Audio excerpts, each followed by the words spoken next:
এটা কি করে সম্ভব? এখানেও ইন্টার্ন রাখতে পারবে না আমাকে?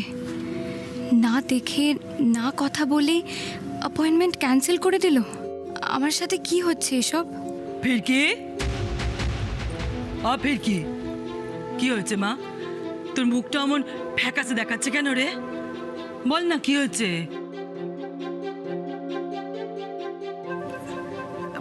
কি হয়েছে ফিরকি? তোর মুখটা এমন ফ্যাকাশে লাগছে কেন? কোনো খারাপ খবর এসেছে নাকি?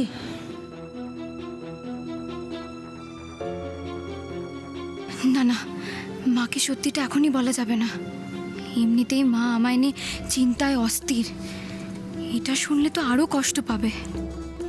কিছু না মা, এমনি। এমনি বললেই হবে? আমরা কিছু বুঝি না।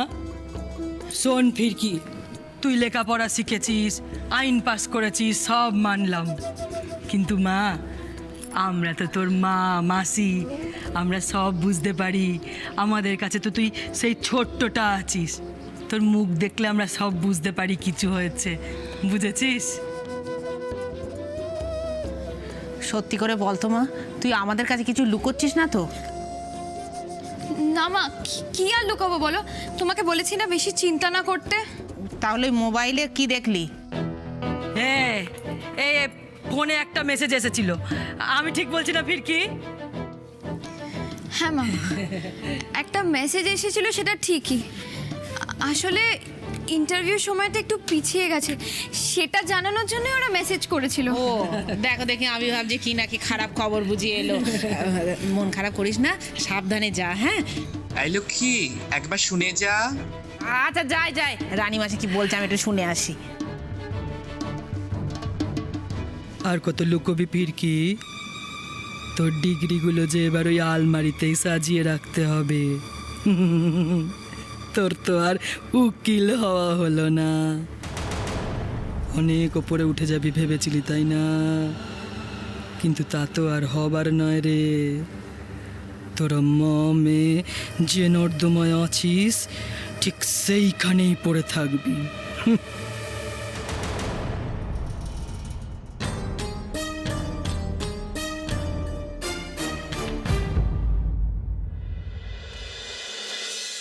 না না, আমি সময় দিয়ে দিয়েছি।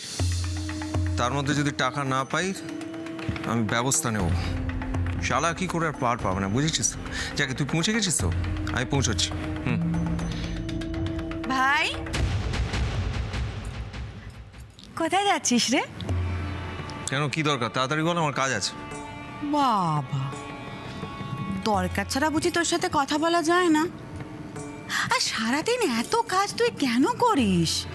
কতক্ষণ সময় বাড়িতে থাকিস বল? ভাই, এভাবে কাজ করলে তো শরীর খারাপ হয়ে যাবে, তাই না?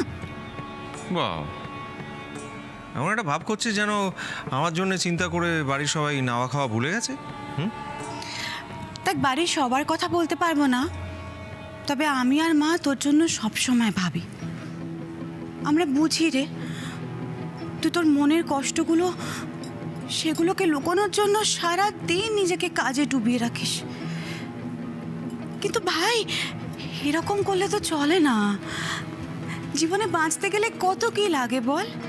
বিশ্রাম প্রয়োজন, শখ আহ্লাদ সব কিছুই তো লাগে, তাই না? বাহ, কি ব্যাপার বলতো? সকাল সকাল এত দরদ দেখাচ্ছিস, মতলবটা কি?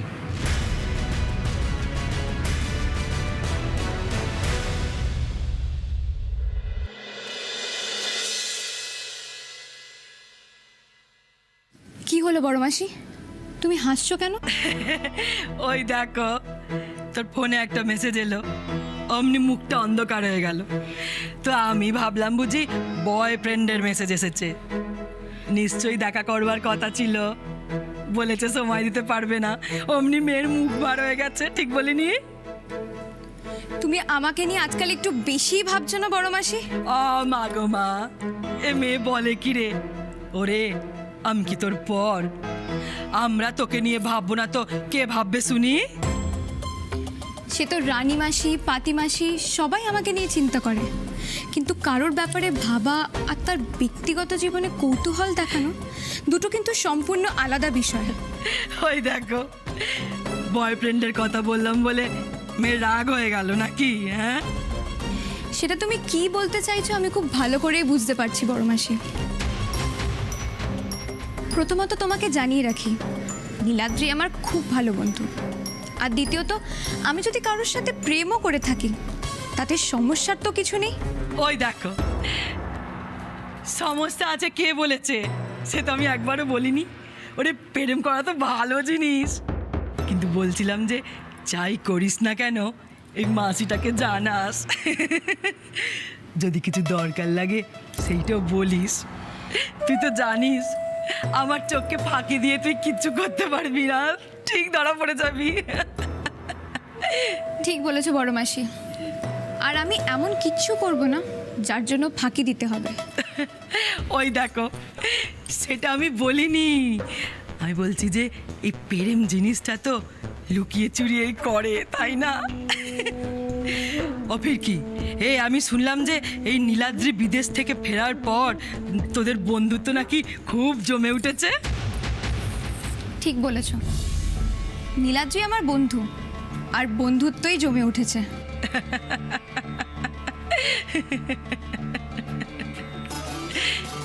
সেই বন্ধুত্ব থেকেই তো। প্লিজ বড় মাসি, থাক এইসব কথা। এই নিয়ে আর তর্ক করতে আমার একদম ভালো লাগছে না।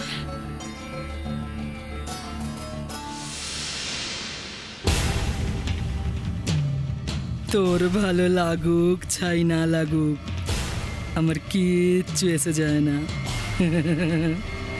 তোদের এই বন্ধুত্বের 12টা বাজাবো বলেই তো আমি এখানে এসেছি রে ফিরকি, আর সেটা আমি করেই ছাড়বো।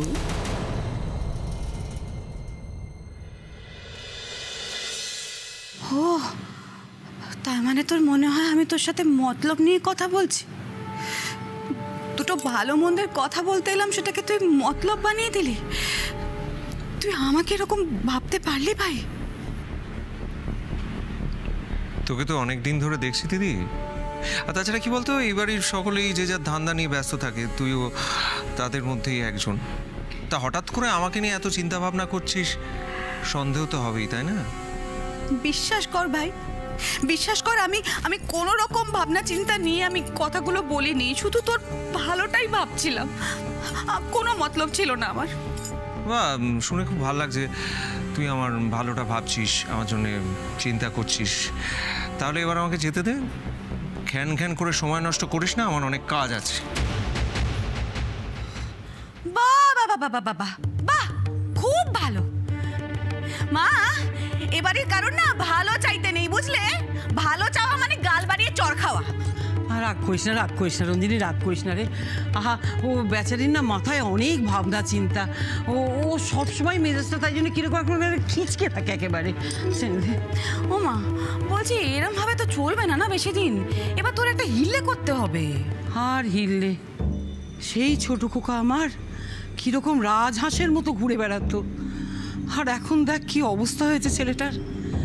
না না, আমি কোনোদিনও ভাবতে পারিনি যে আমার ছোট ছেলের এরকম দুর্দিন আমাকে দেখতে হবে। আহা, কখন বাড়িতে থাকছে, কখন বেরোচ্ছে, কখন কোথায় যাচ্ছে না যাচ্ছে কোনো খবরই আমি পাই না রে। যেন বুকে পাথর নিয়ে ঘুরে বেড়াচ্ছে ছেলেটা। নিজের বন্ধুর মেয়ের সঙ্গে বিয়ে দিয়েছিলাম, ভেবেছিলাম আমাদের দলে মেয়েটা থাকবে, তা না, ডানা মেলে সে উল্টো দলে চলে গেল। আমার ছেলেকে দেখ কি অবস্থা, কি যে হবে আমি বুঝতে পারি না রে। ওর সংসারটা যে এইভাবে উজাড় হয়ে যাবে আমি ভাবতে পারিনি।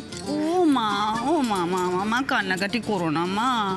ও মা, আরে ভালো কথা বলি, শোনো না, আমরা না একটা ভালো মেয়ে দেখে ভাইয়ের একটা বিয়ে দিই, দেখবে বিয়ে হয়ে গেলে ওকে পুরো কন্ট্রোলে রাখা যাচ্ছে। রঞ্জিনী, কি ভালো কথাটা বললি রে, একেবারে যেন মনের কথা, আমার মনের কথা। ঠিক বলেছিস, ঠিক বলেছিস। এইবার একটা ভালো মেয়ে দেখে আমার ছোট খোকার আমি আবার বিয়ে দেবো।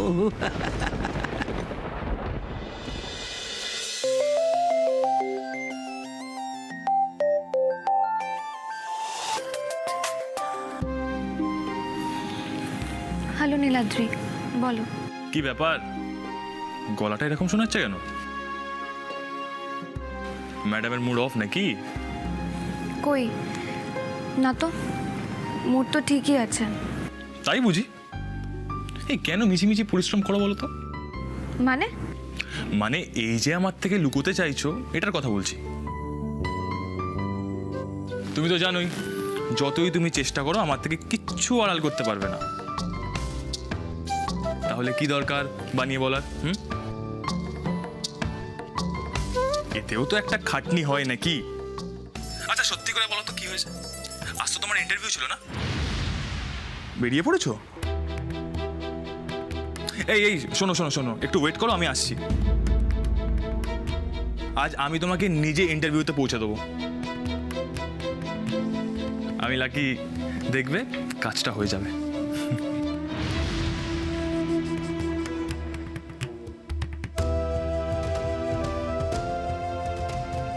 কি হলো? ফিরকি কথা বলছে না কেন? হ্যালো ফিরকি, শুনতে পাচ্ছো? আরে কি হলো, কথা বলছো না কেন? Anything wrong? এসে লাভ নেই নীলাদ্রি, আমি কোথাও যাচ্ছি না। আমার ইন্টারভিউটা ক্যান্সেল হয়ে গেছে। হোয়াট?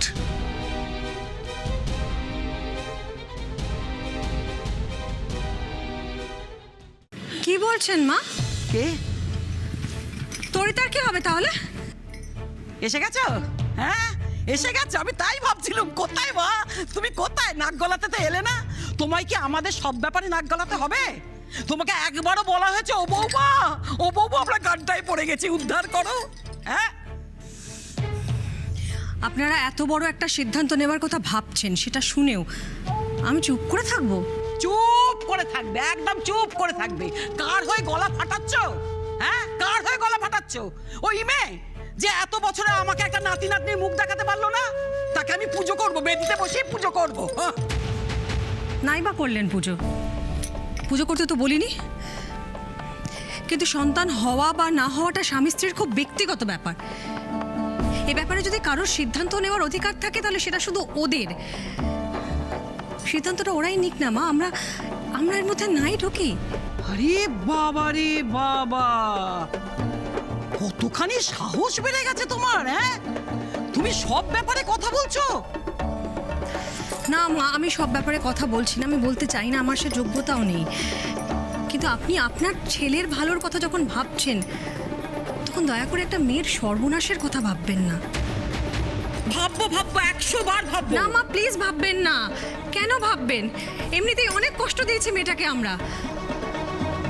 12টা বছর একটা বিবাহিত মেয়ের জন্য খুব কম সময় নয়। এতগুলো বছর ধরে মেয়েটা রুদ্রর পথ চেয়ে বসে আছে। ওকে আমরা সবাই আর কষ্ট নাই বা দিলাম মা? বাবা বাবা বাবা, তুমি একটু চুপ করতে পারো না? মানে আমরা কি বলেছি যে আমাদেরকে প্লিজ কিছু জ্ঞান দাও? রঞ্জিনী, আমি তোমার সঙ্গে কথা বলছি। কথাটা আমার সঙ্গে বলেছো, এবার কান খুলে শুনে রাখো, তুমি কোনো কথা বলবে না। তুমি যেমন তোমার ছেলে মেয়েদের সঙ্গে কথা বলো, আমরা কিছু বলতে গেলে ফস করে ওঠো, তেমনি আমিও আমার ছেলে মেয়ের ব্যাপারে যা কথা বলবো তুমি একদম নাক গলাবে না। চলে এসেছেন ফোপর দালালি করতে, গায়ে মানে না আপনি মরুন।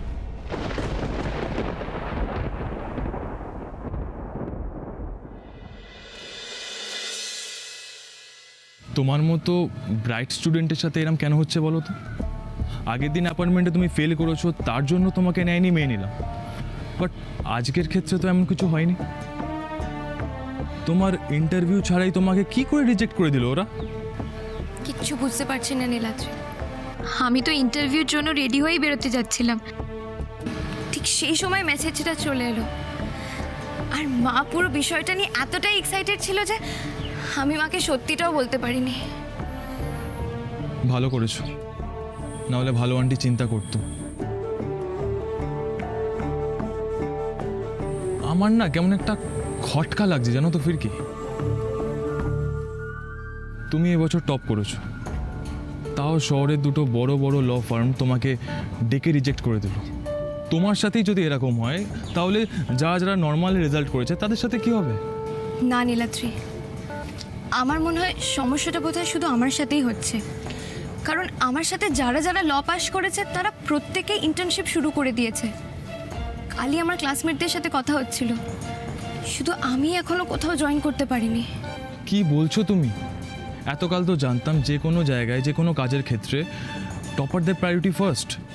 সেখানে সবাই চান্স পেয়ে যাচ্ছে টপার বাদে। তোমার সাথে কি ফার্মের কোনো শত্রুতা আছে নাকি? সেটা ছাড়া আর তো কোনো লজিক্যাল কারণও খুঁজে পাচ্ছি না। তোর কি যে হচ্ছে। আচ্ছা, তোমাকে কি ফার্ম জয়েন করতেই হবে? এছাড়া কোনো উপায় নেই লয়ার হওয়ার? প্রথমে ল পাস করে ইন্টার্ন হিসেবে একটা ল ফার্মে ইন্টার্নশিপ করতে হয়, তারপর সেখান থেকেই সার্টিফিকেট দিলে সেটা নিয়ে বার অ্যাসোসিয়েশনে যেতে হয়। তখন বার অ্যাসোসিয়েশন থেকে একটা রেজিস্ট্রেশন নম্বর দেয়। আর আমি যদি ইন্টার্নশিপই না করতে পারি তাহলে বার অ্যাসোসিয়েশন থেকে রেজিস্ট্রেশন নম্বরও পাবো না। আর ওটা যদি না থাকে তাহলে প্র্যাকটিসই শুরু করতে পারবো না। ওকালতি করা তো দূরের কথা। ও গড, ব্যাপারটা তো বেশ কমপ্লিকেটেড। সেই জন্যই তো এত চিন্তায় আছি আমি, নয়তো এত চিন্তাই করতাম না। অত বড় স্কুলে পড়াতে গিয়ে আমার মা অনেক ধার দেনা করে ফেলেছে। ভেবেছিলাম এবার অন্তত কিছু দায়িত্ব নিজের কাঁধে তুলে নেব, কিন্তু কোথায় আর। তুমি এত স্পিরিটেড একটা মেয়ে, তুমি যদি হতাশ হয়ে থাকো না, আমার একদম ভালো লাগে না। জানো তো ফিরকি, আমি চাইলেই ড্যাডকে সব বলতে পারতাম, কোনো না কোনোভাবে কোনো একটা ব্যবস্থা ঠিক হয়ে যেত, কিন্তু সেটা আমি চাইনি। এর পেছনে যাই কারণ থাকুক না কেন, আমি চাই তুমি নিজের চেষ্টায় বাকি পথটাও এগিয়ে যাও।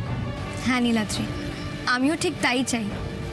এমনিতেই আঙ্কেলের কাছে আমার এত ঋণ আছে, ওনারা যদি আমাকে সেদিন সাহায্য না করতো তাহলে হয়তো লেখাপড়া নিয়ে এতদূর আমি এগোতেই পারতাম না।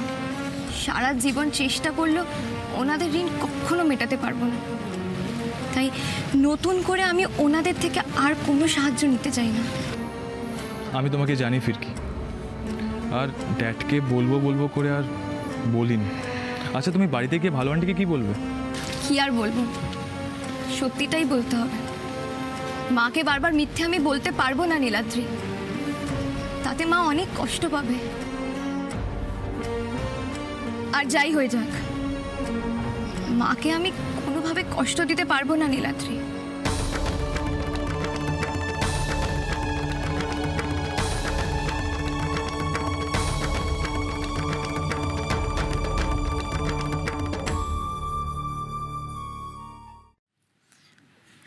এ পার্বতী, তুই এসে গেছিস?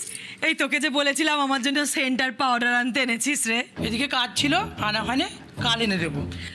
ওই দেখো পার্বতী, একটা পাউডার আনবি না বল? কি গরম, একটা এসি পর্যন্ত লাগাসনি ঘরে। আমাদের এমনি চলে যায় রে, এসির অভ্যেস আমাদের নেই। তোর যখন এত এসির প্রয়োজন, যা না একটা হোটেলে গিয়ে এসি রুম ভাড়া করে থাক না, সারাদিন ধরে এসির হাওয়া খাবি। দেখ রানী, আমি তোদের অতিথি, অতিথির সাথে এরম চ্যাটাং চ্যাটাং কথা বলতে নেই, বুঝলি? আর রে, অতিথি যখন তখন অতিথির মতোই থাক না। হ্যাঁ, পার্বতী কি তোর চেলা নাকি যে যখন খুশি তখন তোকে যা ইচ্ছে ভাই ফরমাস করবি? আর রানী, কথায় কথায় তো মাথা গরম করিস কেন? মাথা গরমকে আমি এমনি এমনি করছি? সকাল থেকে পার্বতী খেটে নিজে দম ফেলা ফুরসত পাচ্ছে না, আর অন্যের ভাই ফরমাস কেন খাটবে শুনি? ওর যখন নিজের এত দরকার, নিজেই একটু গতরটা নাড়িয়ে নিয়ে আসুক না, সামনেই তো অনেক দোকান আছে। ঘরে বসে বসে এত ফাই ফরমাস করলে গা গতর থেকে বাদ ধরে যাবে। আচ্ছা ঠিক আছে ঠিক আছে, দেখছিস তো লক্ষ্মী, ওরা সব সময় আমাকে এরম করছে। আচ্ছা আচ্ছা, তাই যাব, আমার নিজের জিনিস আমি নিজেই নিয়ে আসবো। আর শুনে রাখ, আমাদের খোলে যদি অতিথি আসে না, আমরা তাকে মাথায় করে রাখি, বুঝলি? এই শোন, আমরাও মাথায় করে রাখি, যতক্ষণ সে মাথায় রাখার যোগ্য ততক্ষণ মাথায় রাখি। আমি তোকে স্পষ্ট বলে দিচ্ছি, এই বাড়িতে অতিথির মতো এসেছিস, অতিথির সম্মান নিয়ে থাক, বুঝলি? আমাকে একদম ঘাটাতে আসবি না। এই লক্ষ্মী বলে তোকে এই বাড়িতে ঢুকতে দিয়েছে, আমি হলে কখনো দিতাম না। আমি ভালোর শিব, রাগলে হিতাহিত। রানী, তোদের দুটোকে নিয়ে তো আমি আর পারি না। কথায় কথায় মাথা গরম করিস, এরকম ভাবে চললে তো হবে না। আমিও তো সেটাই বলছি, ওকে আমার একদম সহ্য হয় না, দেখলেই মাথা গরম হয়ে যায়। আচ্ছা, রোজি তো বলেছে যে ও নিজেকে বদলে ফেলেছে, একটা মানুষকে বদলানোর একটু সময় দিবি না? লক্ষ্মী, পারলে কুকুরের লেজ গ্যাস খোঁজা করার সময় দিস। মা, ফিরকি, কিরে, তোর ইন্টারভিউর কি হলো? এত তাড়াতাড়ি চলে এলি যে? তুমি আমাকে ক্ষমা করে দিও, সকালে আমি তোমাকে সত্যি কথাটা বলতে পারিনি। কি সত্যি রে? আজ ওরা আমার ইন্টারভিউটা ক্যান্সেল করে দিয়েছে, আমাকে নিতে পারবে না বলে জানিয়েছে। একের পর এক ইন্টারভিউ কি আর এমনি এমনি ক্যান্সেল হয়ে যাচ্ছে মা? আপনি